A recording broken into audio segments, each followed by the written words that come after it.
This show is sponsored by idealworkspace.com, which promotes a healthier way of working through their adjustable standing desk. Check out their latest smart adjustable standing desk at altizen.com, altizen.com. Welcome to Analyze Asia, the podcast dedicated to dissect the pulse of business, technology, and media in Asia. Happy New Year, everyone. In this episode, Arnaud Bonzom from 500 Startups and I continue our review of the major events in Southeast Asia and what is to come in 2018.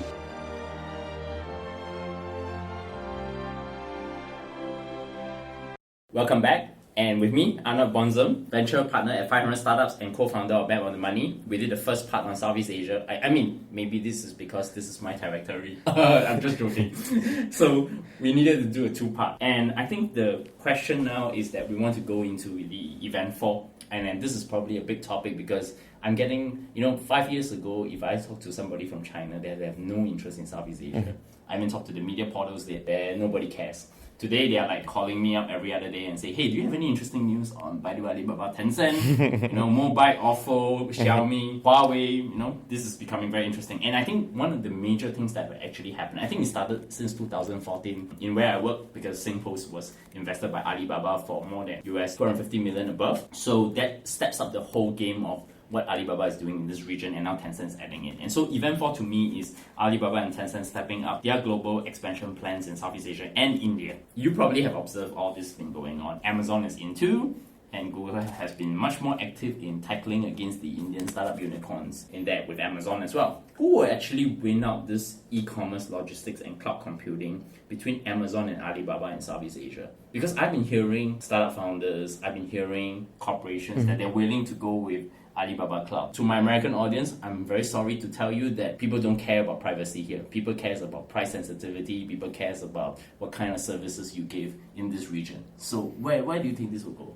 Well, to answer maybe the first part of your question, I feel what is very interesting now is a lot of those Chinese companies need to go outside of China because the growth in China for them is quite limited now. And I will maybe split that in two waves. I think the one Chinese company who have done pretty well at expansion will have been companies, as you mentioned, like ZTE, Huawei. So those are very B2B companies. But then you also got Ayer, who's more like B2C, who have done very well overseas, or Lenovo through the acquisition of the ThinkPad of IBM, for example.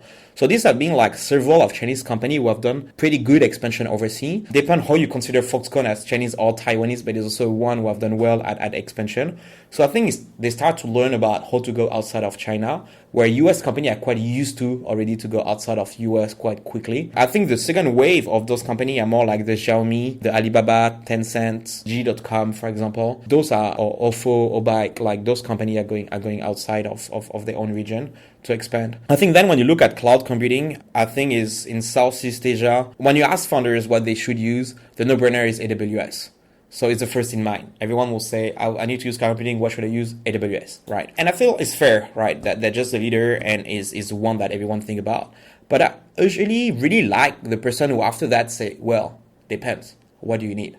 And depending on what you do, maybe Google Cloud or Microsoft Azure or Ali Cloud or IBM may be the most relevant one for you.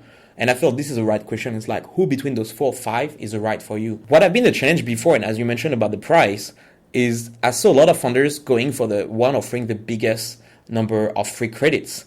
But as soon as the credits are gone, they're like, oh, no, I need to move to AWS, basically, to make that simple, right? What I feel also interesting on Ali Cloud is so far in Southeast Asia, in terms of data center, how those people have data center in only one city, Singapore. And so far, what I saw is only Alibaba Cloud announcing the opening in Indonesia. Price will be a massive competition between those players. Features also will be a massive part of the competition. Another thing will be who can use Ali Cloud in South Asia and know well about how to use it. So how do you find the talent to build all your thing on Ali Cloud infrastructure? There's way more available on AWS. So it's also that part that you need to consider is having the talent who know how to use it. If the CTO is not very familiar with Ali Cloud or Tencent Cloud, they may don't move to it. They may maybe still prefer to go to AWS. And then you get a wide range of startups like where they get, I know startup working with the pharma industry where you get a lot of confidentiality, or startup working in the payment industry or those kind of things. They may don't go for a Chinese cloud provider. They may prefer to go for the US one. So then you may get that. But I agree with you. A lot of them where they may don't care too much about confidentiality and those kind of things, and they would just go for the cheaper one. I think that there are a lot of other Chinese companies that also should be included with the global expansion. For example, DJI, Cheetah Yes, Mobile, correct. all that. Yeah. And Foxconn is a Taiwanese Taiwanese, company, yeah. but have major operations in China. So what I thought was interesting is that the world seems to be divided between Alibaba and Amazon at first. On e-commerce, later, yes. Later in the year, we hear Tencent coming in. I think all started with a massive investment in Gojek, and then you start hearing rumblings of JD.com coming to this area and start surveying. And they, for one, so one interesting thing that I think a lot of people don't know is that the head of Southeast Asia for Tencent doesn't sit in Singapore. He actually sits in Indonesia, because I had the opportunity to sit on a panel with him. And he's talking about introducing the QR code payments into Singapore small, medium businesses. And I thought it was pretty convincing, because he really understood the market. And the way the strategy is going at the moment is that, whether it's Alipay or Tenpay for that, is that they want to corner just the 30% of Chinese tourists entering Southeast Asia. They don't care about the other 70%. I think it's very smart to leverage first the Chinese kind of Correct. diaspora and tourists, because they're already on Alipay, they're already on Tencent Pay. So those people will be the first user. Then as soon as you get all those shops, then it will be also easier to get the other ones. So it's a pretty smart strategy for entering the market. But when we talk about e-commerce, I want to bring more players. I feel like Amazon and Alibaba in South Asia are the obvious one. But what I feel very interesting is, I think if you look at them, Apple is doing pretty well by selling online, right? And they also did a pretty interesting partnership with Lazada to sell all their product on Lazada. I mean, most of them at least. But another one, I feel, if I were from that industry, I would be scared about Facebook. Because if you look at every e-commerce company, they have the media arm to attract customers and have a weekly or daily relationship with them. You would only buy on a weekly basis, maybe on a monthly basis or bi-weekly, right? The thing, if you look at Amazon, they got Amazon Prime, they got Twitch, right? You look at Alibaba, it's very interesting. Usually they mostly go through acquisition for that. So they bought Twitch. If you look at Alibaba, they bought Youku for like 4 billion plus, right? So most of them have this strategy. But if you look at Facebook, they already have the media platform. It's a media platform. They don't build any content and they're making money out of it already. And they're moving to the marketplace on it. I don't know how Facebook will move that, but I feel that Facebook could be the biggest threat. It's like, if I'm a bank, I'm not scared about other bank. I would be scared about Alipay. That's in China. But let me have a... Even if outside of China. I'll play the contrarian here, because I feel that Facebook has squandered its expansion in Asia. It has the perfect chance by taking its Facebook Messenger to just clone WeChat and do exactly what WeChat is doing for the rest of Asia. Instead, it let WeChat now going out of China and entering into this market. And for sure, the reason why QR code payments is going to work in Southeast Asia is because most of the emerging markets don't have the culture of credit cards. I mean, if you talk about Indonesia, credit card penetration is less than 0.5%. 0.5%, I hear that. The key of getting QR code payments to work is probably going to work in Thailand, it's probably going to work in Philippines, probably going to work in Indonesia, not so much in Singapore because we are quite advanced in 5 credit card per person, maybe. Yeah, that's right. So I think that this is something that is going to win out for the Chinese companies in terms of their payment strategy. I mean, look at what Alipay and Tenpay is doing even in UK. They are putting up Chinese advertisements in the London Tube. No, agree. I think if you look at payment, I think Alipay is doing very well. And I think the recent article on Wired about Alipay and the Alipay score, your 3 digits, is quite interesting and scaring in a way about what could be the future of what they know about you. I think WeChat and their payment system through WeChat is a very smart thing too. But the thing is, so far, Alipay and WeChat have been still very Chinese. So you can have 1 billion users on both platforms, but so far it's mostly Chinese people in China or Chinese people overseas or people working with China, right? The thing is, then when you look at Facebook, is a different playbook. They have like 3 basically chatting app in a way. You get Messenger, you get Instagram, because you can do chat on Instagram and group chat in Instagram, and you got WhatsApp. All of them are almost 1 billion users, right? And the CEO of Messenger is Marcus, who was the former CEO of PayPal. So payment will be there. That's the problem. He's been there for the job for 3 years, and until today, Messenger still can't do payments for shit. Well, I feel. I'm just saying it from a very agree. This is point, right? I was looking forward. Fair enough. When they hired Dave Marcus from Facebook, right? I was like saying, okay, they are going to do the WeChat strategy, but sorry, what did they came out in the last 3 years? Chatbots, that's bullshit. Come on. The thing is, I feel on Facebook is the day they really want to do it is good luck for you because there's 2 billion users behind them that using them on a at least on a weekly basis or monthly basis.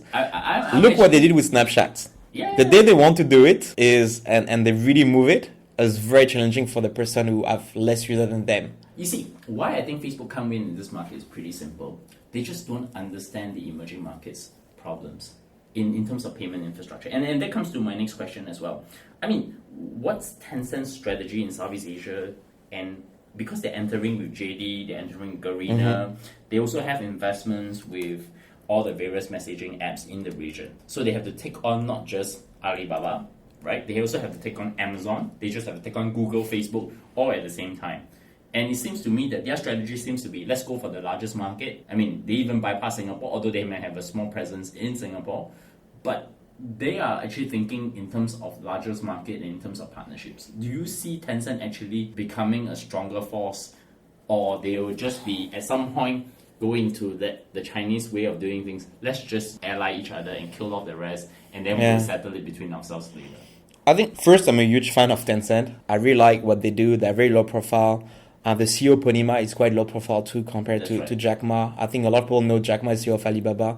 I don't think so many people know who is the CEO of Tencent. Ponima. Ponima, right? It's not the same family. There's no, they're not relatives. But the thing is, I feel that Tencent also, based on what they do, mostly gaming and WeChat and some other thing, is they're really on the software side, on the very scalable side, and on the margin side.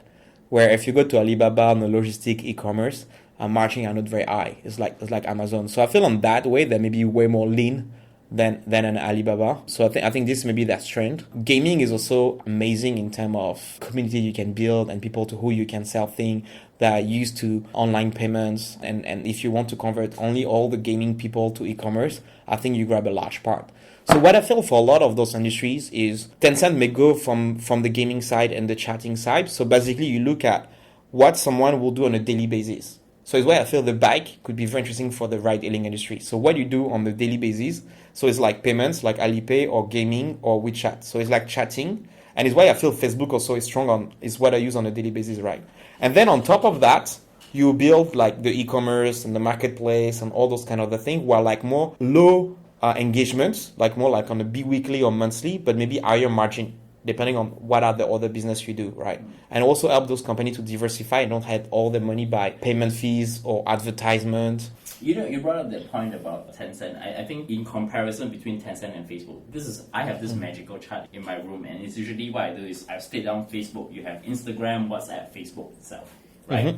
If you look at Tencent, they have QQ, they have WeChat, and now they have Honor of Kings, which is a gaming app. And for sure, my friend Matthew Brandon will tell you how difficult it is to get off being addicted to Honor of Kings. And it's not, in the rest of the world, it's called Arena of Valor or by some other name that we don't really know, because Tencent is just very bad at naming their games outside of China. But where it's coming to me is that Tencent's monetization opportunities are far more overreaching as compared to Facebook. I think part of the reason why Dave Marcus couldn't drive this payment strategy forward is because the US payment infrastructure is very different from the emerging payment infrastructure. I mean, we see mobile payments really took off in China. We see QR codes really took off in China. We're going to see the same strategy being replicated not just in China, in India, because Alibaba owns 40% of Paytm, which is probably the best and most likely successful payments unicorn in India. You see them going into Gojek in Indonesia. There is this very much more stronger in-depth relationship that they can do as compared to Facebook, because Facebook's primary model is actually advertising.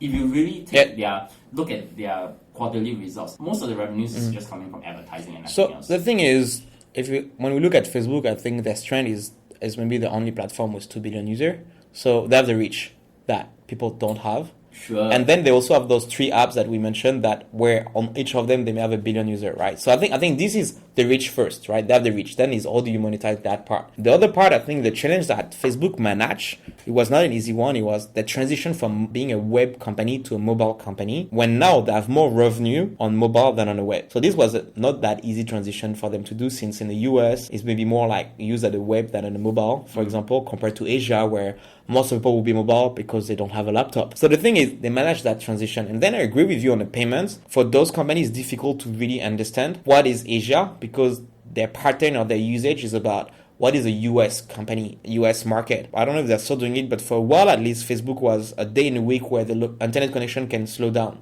Yeah. Just for them to get used to, your graphics are amazing, everything is amazing, but if I don't get a good internet connection, like in some countries in Africa or in Asia, this is useless because if the page never load, it doesn't work. So it's when they also launched Facebook Lite to get a lower version in terms of allowing people with a lower broadband to do it. I think they come with different perspective. And same when we look at e-commerce, also look at Walmart, or also look at the French company owned by the Mulliez family. Because some of those people come from the retail and some of them come from e-commerce, but I feel a lot of them will do the whole spectrum at the end.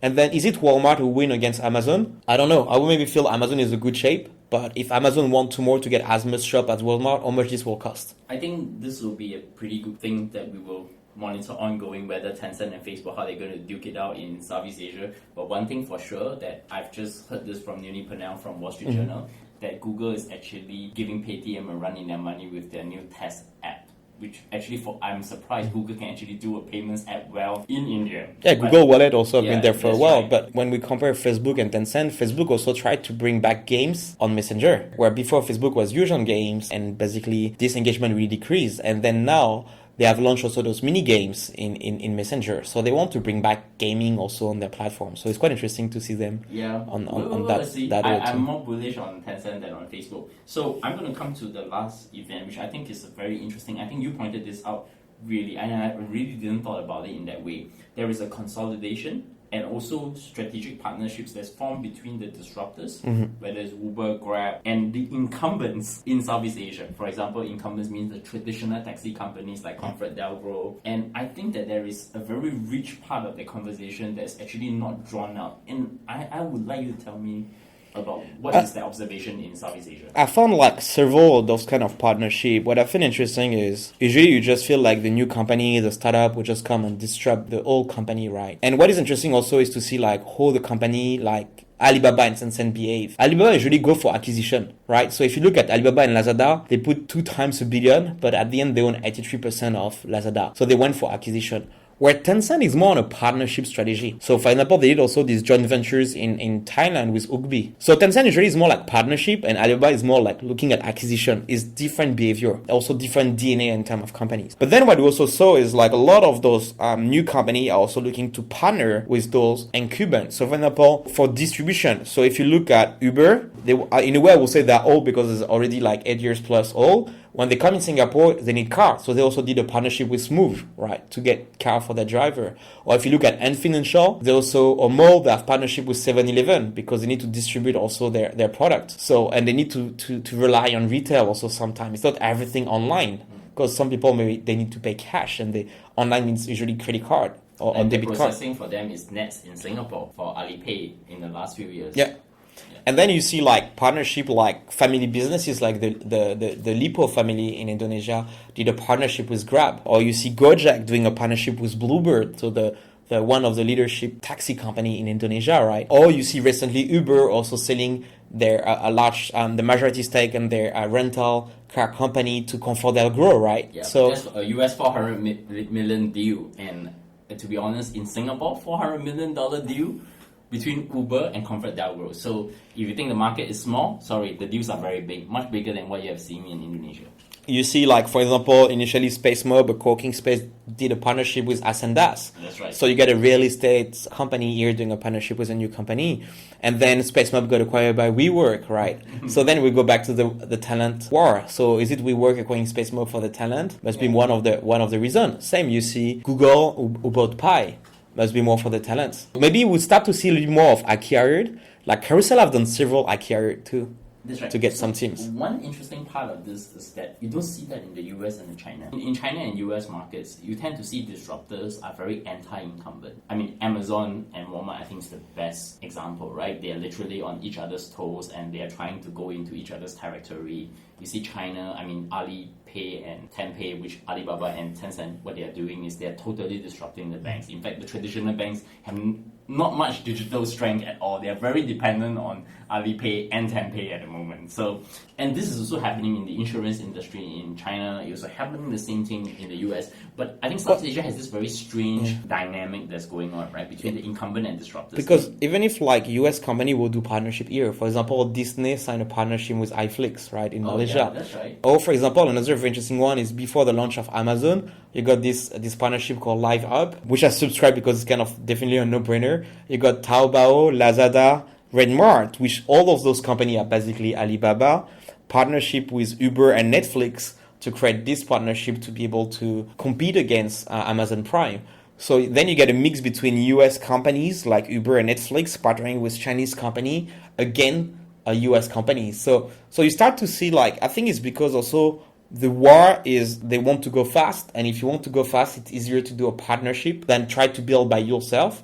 What I feel very interesting is when you look at companies like basically Facebook, Amazon, Google, they don't do that much acquisition in the region. I know they have some talk, or even if Airbnb, but it didn't been true. You know, the Chinese have a saying in the Romance of Three Kingdoms, which is actually the first line of that book, is that everything that will come together will break apart. Everything that will break apart will eventually come together. So there are a lot of alliances going on. Essentially, they will come to a situation where they will also break apart. Do you see these fractures will happen at some point?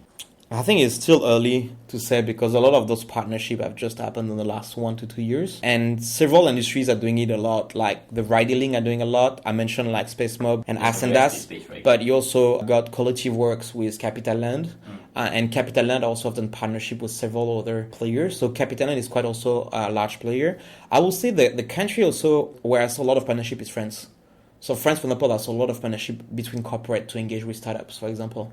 So I think you also get some cultures where people are more willing to do partnership and some cultures where people are maybe better at just with our own thing alone, and this is our way to do things. I think both have pros and cons. I think then is go back to what is the DNA of the company, what is the best match for you to grow it by adopting the right strategy. I think we have talked a lot about Southeast Asia in the past almost 60 minutes. And I think it's probably much more interesting to actually come into talking about what's going to be the most interesting things that will happen in 2018. Of course, stop short of the Uber IPO that's supposed to happen in 2019 as promised by Dara, but things may change. What are the predictions on Southeast Asia and particularly in the whether startup ecosystem or the corporates? On the startup side, when we look especially for Singapore, I think we start to see more, but I would like to see even if more like B2B startups because of the size of the market. I think you should focus more on B2B than B2C when you are based in Singapore, and also because of the costs of running a business here. So I feel I would like to see more B2B startups with also a global market. So for example, a company like Nugget, or a company like Elind, those guys are really looking at the global scale. And I feel like we can see more company like that. There's also a lot of more and more like space company also coming out from Singapore. So a little bit more like, let's say, bullish company, but I think these also come with the maturity of the ecosystem, where now you can just build a new e-commerce company. You need to build something like more complex if you want to survive. It's just kind of a Maslow pyramid. Is if you're in San Francisco in Israel and you create a company, you need to be on top of what is already existing. I think the level is really like going up in Southeast Asia now. This is one thing, and also based on that, also see more VC like Wavemaker or Quagro being bullish about backing up B2B startups and having large part of not the majority of their portfolio in B2B. I feel also what we mentioned before, a challenge on attracting talent in the region, being able to attract and retain the top talent in the region. I think some government can play their roles on that part too by helping MNCs to set up their office here, having MNC also to do research and development here by attracting those kind of talents. For example, I found that one unicorn from overseas called Human Longevity, they have around like 50 employees according to LinkedIn in Singapore. Most of them are technical people. So it's not only you are unicorn, you set up your office in Singapore, it's a sale office, but you set up your office here and you build things here. Because those people may stay 2, 3, 4 years and then they will build something. Like a company like Palantir, very interesting. There's already some startup who have been built out of employees who are left Palantir to build their own company, like Orange, for example. So I think this is something I suspect we'll see more coming in the next few years. Then you may get some alumni from Grab and Gojek building their own companies too, based also on what they may have learned in those companies. So I think we'll start to see that in 2018, but maybe more like for 2019 too. Expecting more funding for Series B and C. So it means maybe hopefully get one or two, or even if at least maybe let's say 2-3 VCs raising 100 million plus fund in the region to be able to fund like a little bit more like A and B startup at least, and potentially maybe some investors who are willing to do C and above. I think this will also helping to build the ecosystem here. And something that we start to see recently a little bit more is including by Lim Der-Shin, who is doing a class about angel investing with Dr. Wealth, or familiar with the partnership with Insight also to do some education for VC.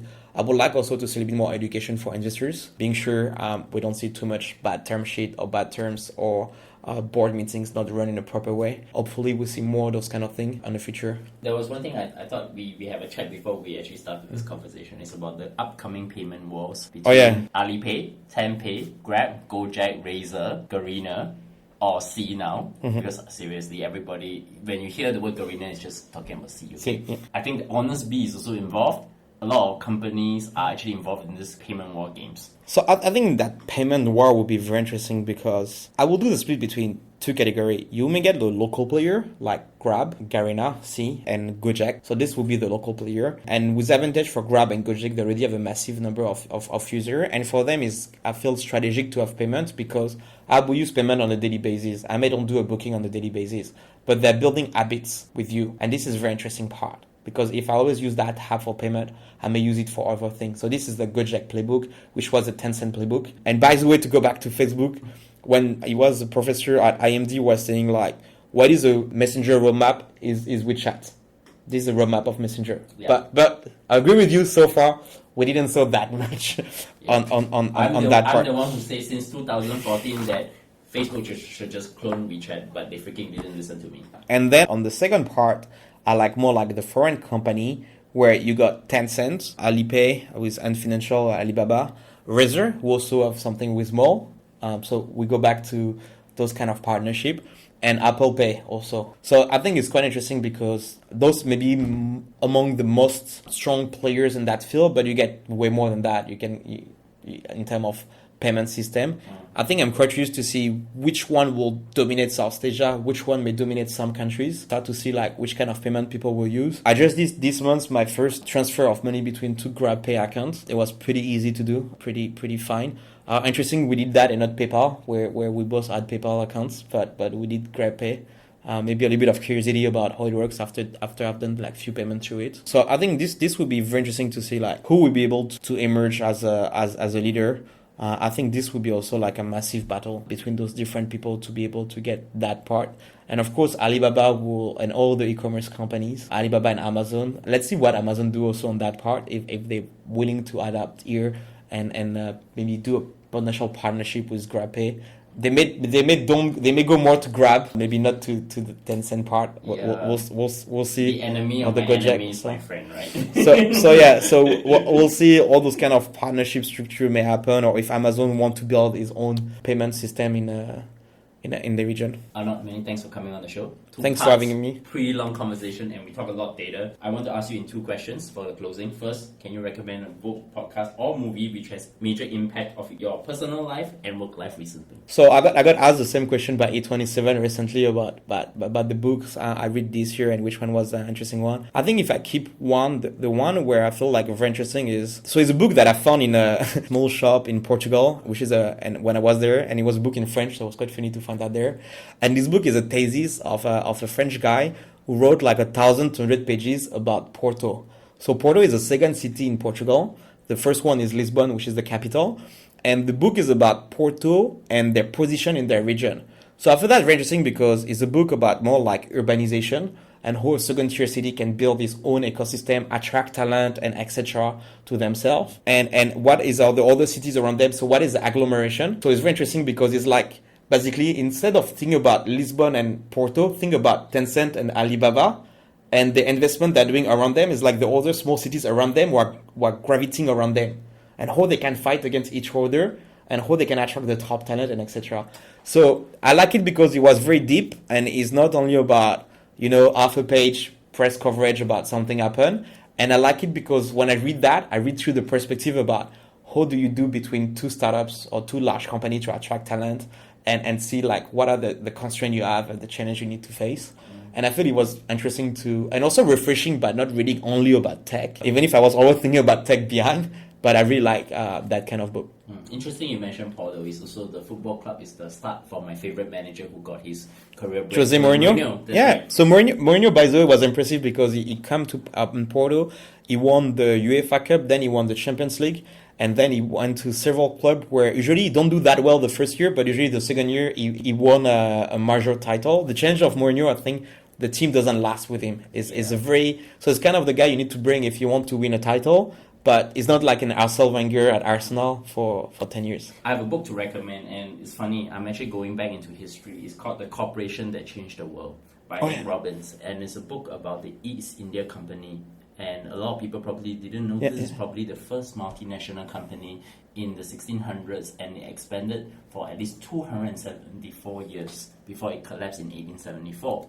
And basically, it builds on going to how they actually colonize other countries and how they expand. It gives you a very deep understanding of how does the first major multinational corporation actually work in the past. And then you try to relate in today's world with Google, you relate today's world with Alibaba, Tencent, and then Amazon. And then you start seeing, oh yes, there's some very interesting parallels, except unlike the guys of today, East India Company actually own a freaking army. So I think this is something that's worth thinking about. Well, instead of army, they own the data. So I think it's more or less the same. How do they find you? I think the best way to find me is mostly LinkedIn. So they can find me on LinkedIn as well as on Facebook and Twitter. And you can find me at Bernard Leong or at bernardleong.com. You can subscribe to us at Analyse Asia, ANALYSE Asia. You can find us on iTunes, Stitcher, SoundCloud, Acast, and tune in, of course, Google Play in the US market. Tweet to me, give me feedback, give us a 5-star rating in iTunes, or recommend us on Overcast. So, Arnaud, once again, thank you for this 70-minute marathon with me. Than's for having me. And you're going to come back again, right? Coming back soon.